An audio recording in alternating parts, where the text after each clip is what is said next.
Hello, everyone, and welcome to another episode of Nerdy Movie News Roundup, the show where we round up all of the latest news in the world of nerdy movies.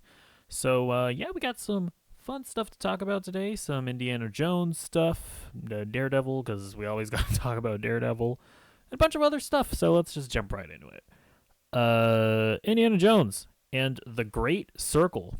Xbox revealed their game. Yes, this is an Xbox exclusive. It seems like it's not. It doesn't seem to be coming to PlayStation.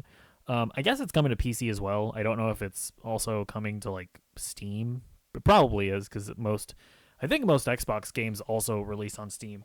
In any case, I think it looks great. I think the main controversy that I've seen online is that it's in first person instead of third person. So like you're like seeing you are. They even said it during the presentation. They're like, you are Indiana Jones. Now the camera does swing into third person sometimes, like obviously during cutscenes you can see Indiana Jones, but they showed an example of like when Indiana Jones is like traversing the environment. So like if he's climbing up a pole or something, then it'll switch to third person so that you can see Indy. But during combat and during puzzles and stuff, it is first person. I'm cool with it. I think probably the main reason they did it. For one, this is being developed by Machine Games, which they make like the modern day Wolfenstein games. So like those guys are like they primarily make first person games. So it makes sense for them to do this as well in first person, but also you probably don't want to have too many Uncharted comparisons, right? Like obviously Indiana Jones was the inspiration for Uncharted, but at this point in 2024, Uncharted has very solidly planted itself in the world of gaming as a classic franchise. So even though yes, you're making a game about the thing that inspired Uncharted, even if it's Indiana Jones, if you're not making a Naughty Dog level game, you're gonna be seen as an Uncharted clone.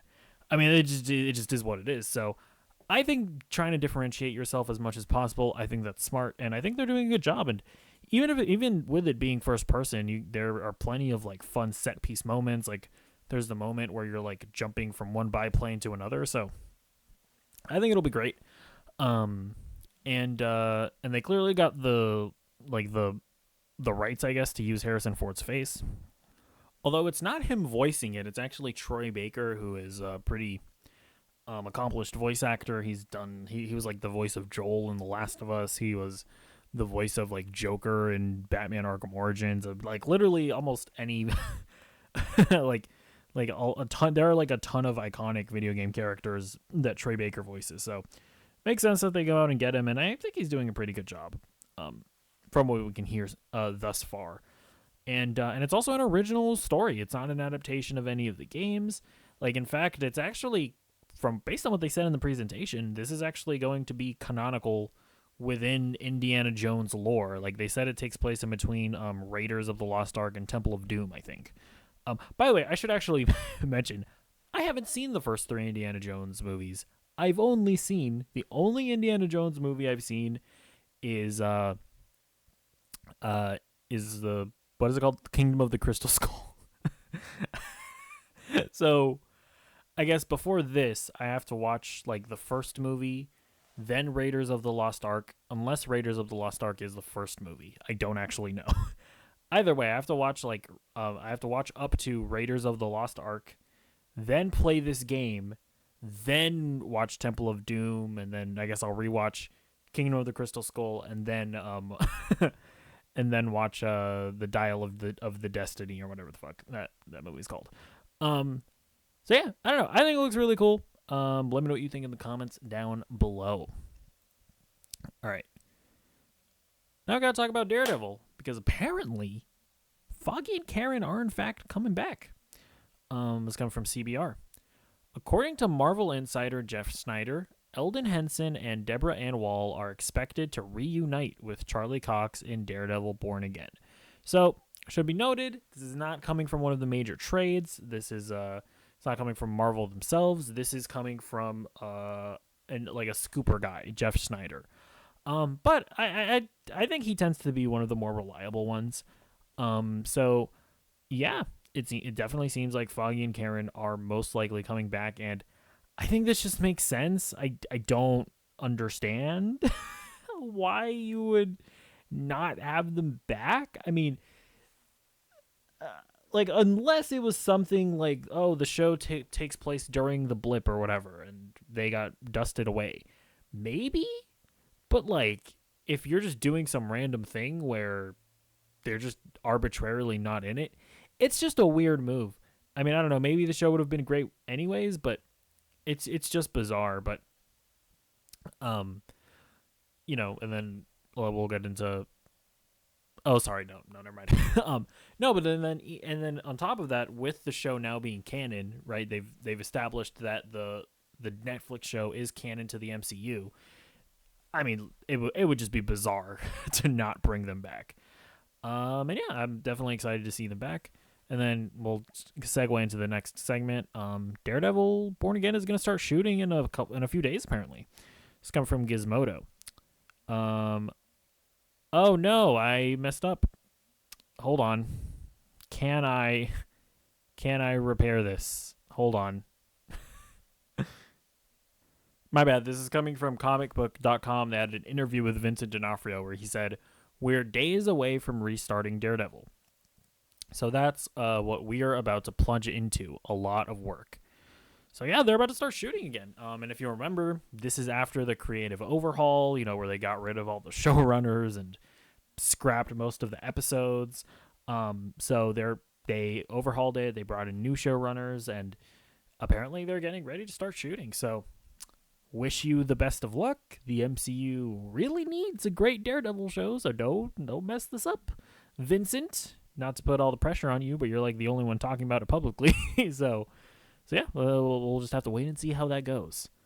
Fingers crossed. Like, it's one of those things where I wasn't the biggest fan of Echo, but in my mind, I don't like, now that we know that Bob Iger has come in, he's sort of doing a complete overhaul of Disney as a corporation.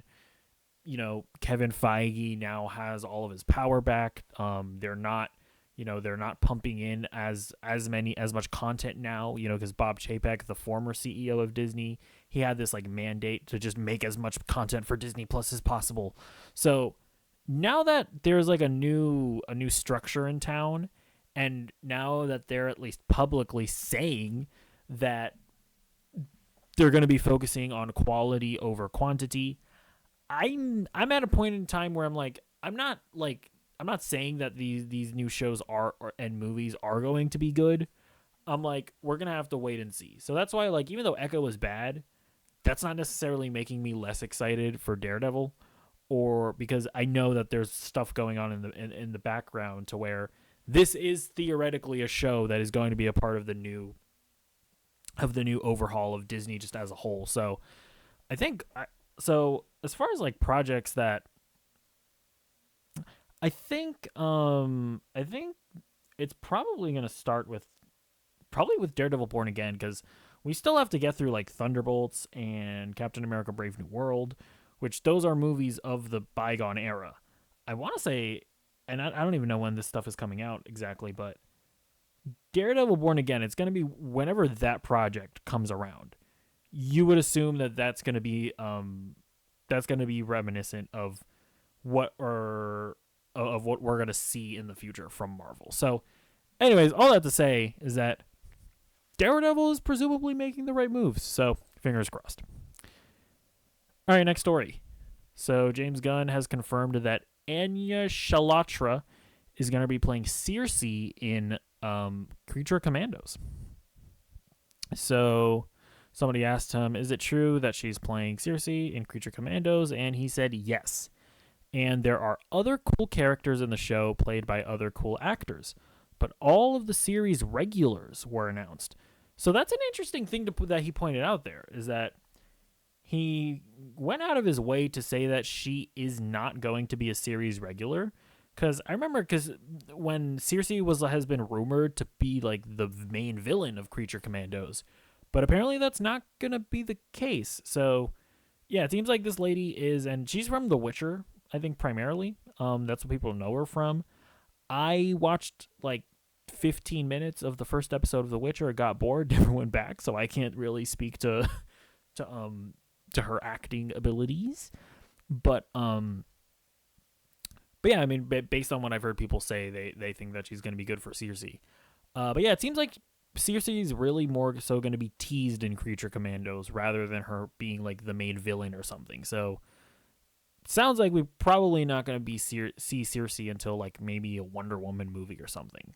Because yeah, from what I understand, Circe is primarily a Wonder Woman villain. So yeah, but yeah, and that's the thing, right? You don't get somebody like this, someone high profile like this, to play her, unless you can expect to also see this actor play her in live action.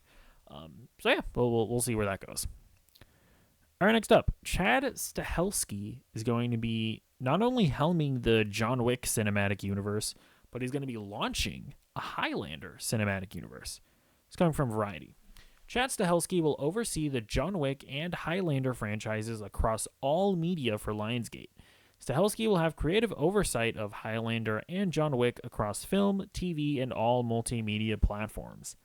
So yeah, this is the guy that directed the John Wick movies, and obviously he's done a great job with that, but now he's sort of becoming the Kevin Feige of John Wick and Highlander.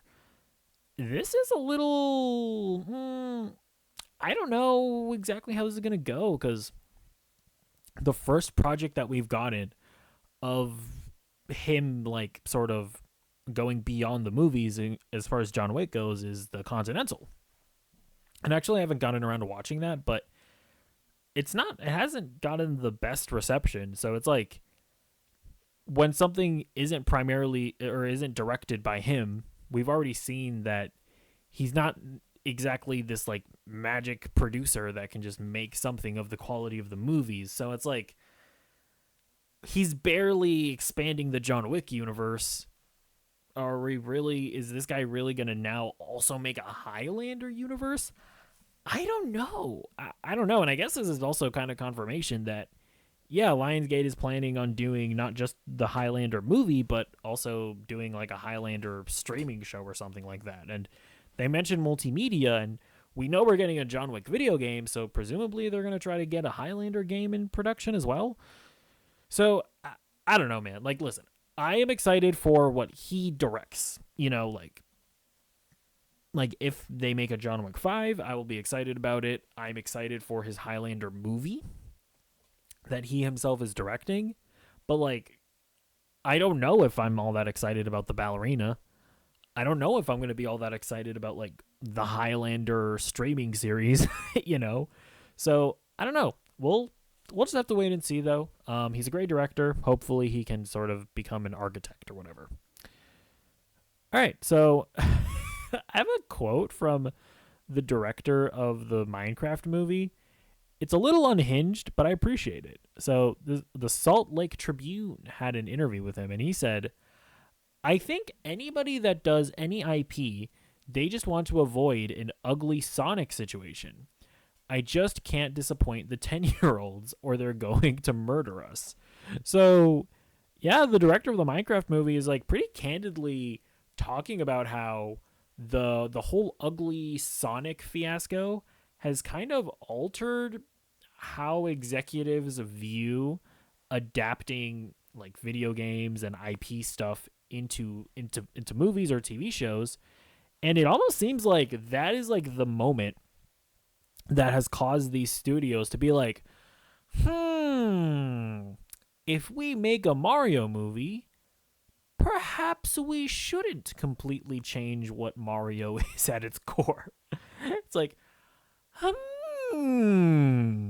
if we make a Last of Us show, that's a pretty good video game. Maybe we should just more or less follow the game.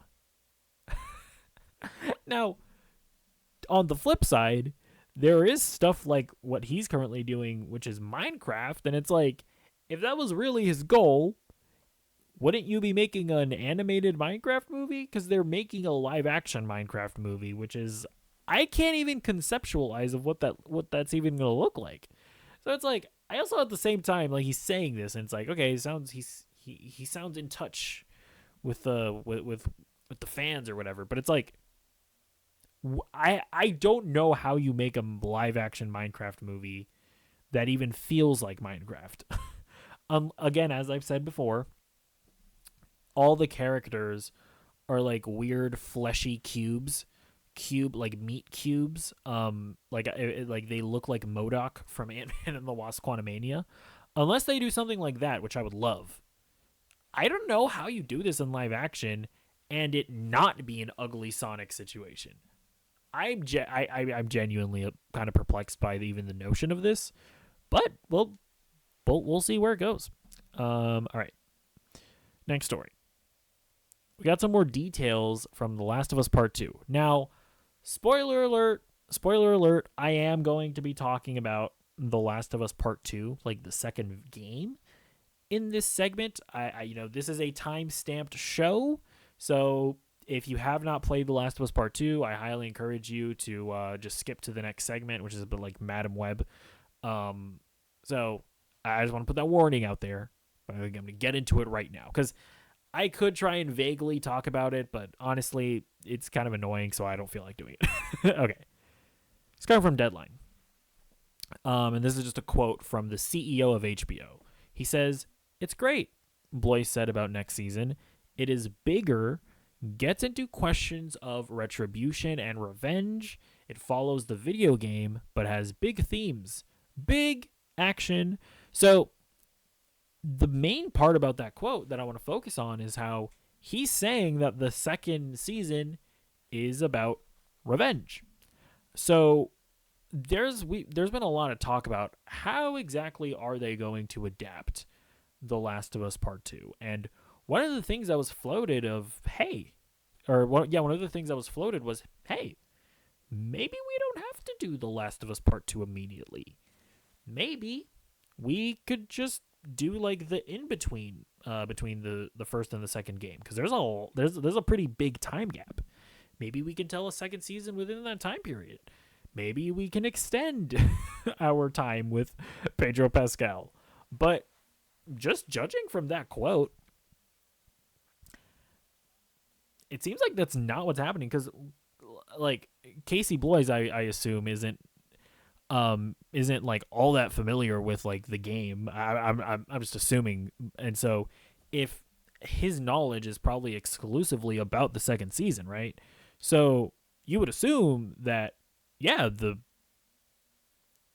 about retribution and revenge. So I think we're seeing the incident is going to play out in the second season, and now so there is still an open question about, like, I suppose they still could like restructure The Last of Us Part 2. Like, maybe it's not just all of Ellie's journey and then it switches to all of Abby's journey. Like, I guess they could still play around with that, but I would assume that, maybe the end of the first episode, or maybe like in the middle of the second episode or something like that, I think we're going to see the incident happen.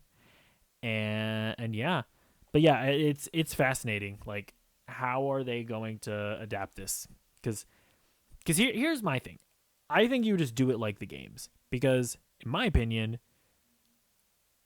the whole point of the Last of Us Part 2 is about seeing what happens to Joel, feeling that genuine grief, that genuine anger, like being all in on Ellie's journey up until, and seeing her go down that path of destruction. And you're with her that entire time, right? And then you get to the middle part, and then you learn about Abby's story. And slowly over time, like, Abby is showing you that mindset is foolish. Abby got her revenge. She got her revenge on Joel. Didn't help anything. Only thing that helped her grief was finding something to fight for, right? Finding Lev. That's the only thing that helped Abby. kind of like a certain somebody that that may or may not be on the screen right now. So I just feel like that journey is that's what the second game is all about. So it's like for you or for them to like just like have it go between Ellie and Abby, it's like not it, in my opinion, it weakens the themes of the game. Like it's not the game. So I don't know. I'm not gonna get like up in arms if they do decide to do that, because I get it. At the end of the day, like the second game is like the Last Jedi of video games, to where like half of the fan base thinks it's like the best game of all time, and then the other half like thinks it's the worst thing ever. Neil Druckmann came into their went into a time machine, went back in time and like hit them in the head with a baseball bat as they were children and ruined their childhood. You know what I mean? Like it is very polarized. So like I would understand them wanting to change it up. But then on the other hand, it's like, this is HBO we're talking about. This is the same network that killed arguably the main character of Game of Thrones in the first season. This is the same network that aired The Red Wedding, right? They killed arguably the main characters of that show in the second or third season. I don't remember. So yeah, I don't know. I think they're just going to go ahead and do it.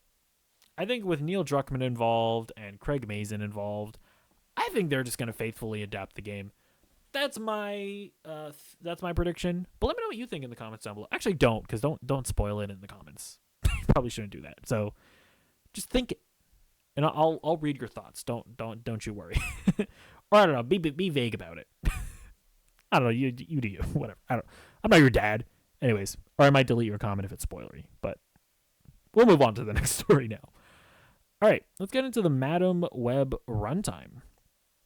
So, there's this like, I think Norwegian website or something. I don't know, but there's like a ticketing website that like revealed the runtime, and they're stating that it is 1 hour and 56 minutes, which makes it the longest of the Sony Spider-Verse movies. Which I guess I'm not too surprised, just because there is a lot going on in that trailer. It's like you have Madam Web as a character. You also have the other 3 Spider Women that you presumably have to make interesting and give them like backstories. Like, and then you have the time traveling spider person. Presumably, if this is going to deal with the multiverse, like, I feel like this is probably going to be an important movie for the Sony Spider-Verse. So, I don't know. I'm not too surprised that it's the longest. And hopefully it's able to utilize its runtime well, I guess. But yeah, we'll see. Listen, don't presume, don't prejudge. This movie could be the greatest film in cinematic history. It is possible. It is possible. We'll see. All right, next segment. She-Hulk season 2. We got details. Well, or I guess lack of details. Okay, so Tatiana Maslany was talking with Gizmodo, and she said, or they asked her what she thinks about a season 2, and she said, "I don't think so." Maslany answered, "I think we blew our budget," and Disney was like, "No thanks." Oh wait, sorry, I don't think she was talking with Gizmodo. I think she was on another thing, but I got this all from Gizmodo. Anyways, whatever. IO9's understanding of the situation, according to a source, is that Maslany's comments are basically accurate, just lacking some context. It's not that a second season of She-Hulk has been completely abandoned, it just seems less likely than not at the moment, which, yes, is in part due to its massive budget.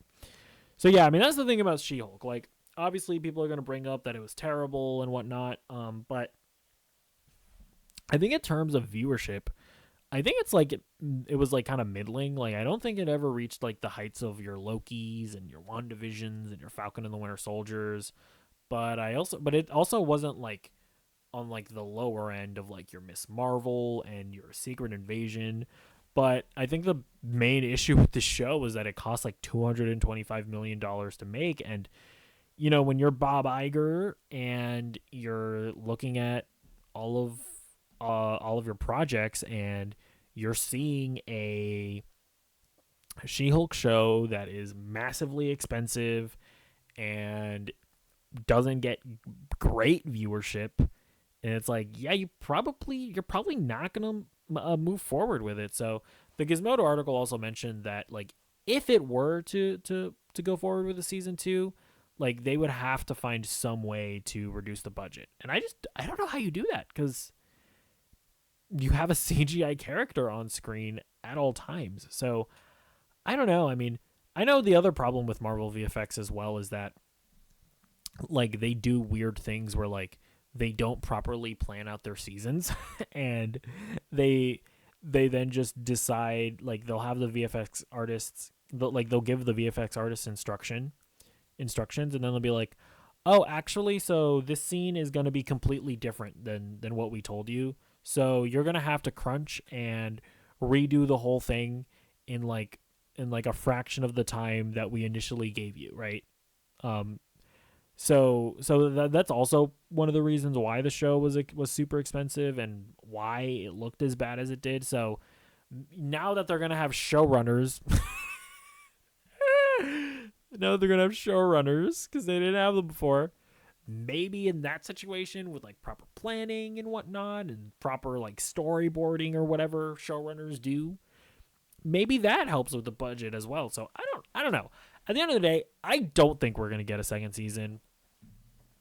I think when Marvel is looking at cutting back the amount of content that they do, She-Hulk just has to be on the on the chopping block, because at the end of the day, you're never going to make this show cheaply. And when you look at the response to season 1, it wasn't great. There are people that really hated it, and I think even the people that enjoyed it, I don't think they're going like, "Oh, this was amazing." I think it's people like me that are like, "I enjoyed it. I had fun with it," but it's something to write home about. So we'll see. All right, Dune. We also have a runtime for Dune Part 2. So this is another weird like Norwegian website or whatever, but they're saying it's 165 minutes, which if I can math, I believe that makes it 2 hours and 45 minutes. Is that how math works? I think it is. Yeah, it is. So yeah, 2 hours and 45 minutes. Right? Yeah, it is. Sorry, I'm second guessing myself a lot here. Yeah, I don't know. By the way, please correct me if I'm wrong in the comments about that. But sure, makes sense. The Dune has a lot of story to it. Obviously, really thick book. It's adapting. I don't know what I'm saying. I don't know. I'm not super excited about this movie. I didn't love the first one. I thought it was kind of boring. I didn't really understand it. Like, I didn't understand the world. I didn't understand like the point that the movie was trying to make. To me, it just felt like a bunch of scenes that happened. It's like I did not get attached to any of the characters or anything. Like I felt nothing when Jason Momoa died or when Oscar Isaacs died. Don't care about Paul Atreides or whatever. So we'll see. I don't know. I'll probably rewatch the first Dune before I watch this so that I can maybe be better prepared. And maybe watching the two of them together will help as well. But as of right now, I'm not the biggest Dune fan, but I know a lot of people who are. So get hyped for the long movie. All right. Oh, that was the last story, actually. So let's get into what I've been watching. So I watched The Beekeeper. This is the latest David Ayer film. He he did like the Suicide Squad movie. Not the Suicide Squad. He did Suicide Squad 2016. But he's also done movies like Fury and like End of Watch. So he's definitely a talented filmmaker. And this movie is terrible. But I had a fun time with it.